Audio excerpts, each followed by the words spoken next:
업무상 횡령으로 처벌이 되는지 여부는 이분이 지금 팀장님과 어느 정도로 가담을 했느냐, 어느 정도의 비난 가능성이 있느냐, 뭐 이거에 따라 달라질 것 같습니다. 그래서 구체적인 사실관계를 봐야 될 것 같고요. 팀장님이 이 회유를 해가지고 뭐 적극적으로 이제 도와줬다든지, 뭐 어떤 그 역할을 일부를 수행을 했다든지 이렇게 된다면은 공범으로 될 확률이 높겠죠. 그런데 이제 뭐 단순히 어떤 그 보고 좀 모른 척 했다, 뭐 이제 소극적으로 가만히 있었다 라고 했을 때는 뭐 공범 처벌 가능성이 이제 낮아질 수도 있고요. 근데 이 과정에서 이제 현금과 금을 받기도 했다.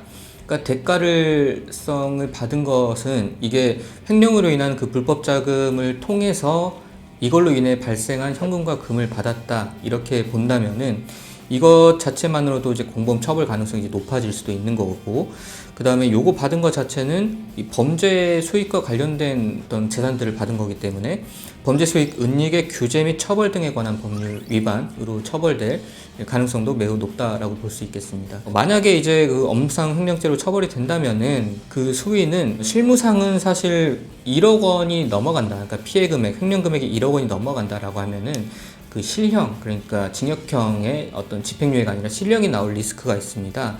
그래서 이런 재산 범죄에 있어서는 이 피해금을 회복을 했는지 여부가 양형에서 가장 중요한데요.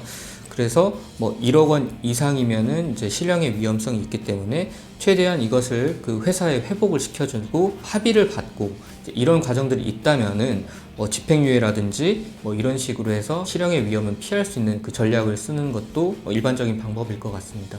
뭐 실례로 그 종중의 재산을 횡령한 사건에서 약 1억 원 정도 피해금이 있었는데 뭐 이분이 이제 사정상 그 회복은 하지 못했어요. 그랬을 때 법원에서 특이한 이제 판결을 한 게 있는데 1심에서 일단은 징역 6월에 이제 실형 선고를 하면서 일단 법정 구속, 그러니까 바로 구속하는 거는 유예를 하겠다.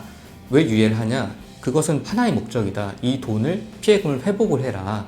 그래서 이제 당신이 이제 항소를 해서 항소심이 선고되기 전까지 이 돈을 회복을 한다면은 이 실형을 집행유예로 이제 낮춰주겠다.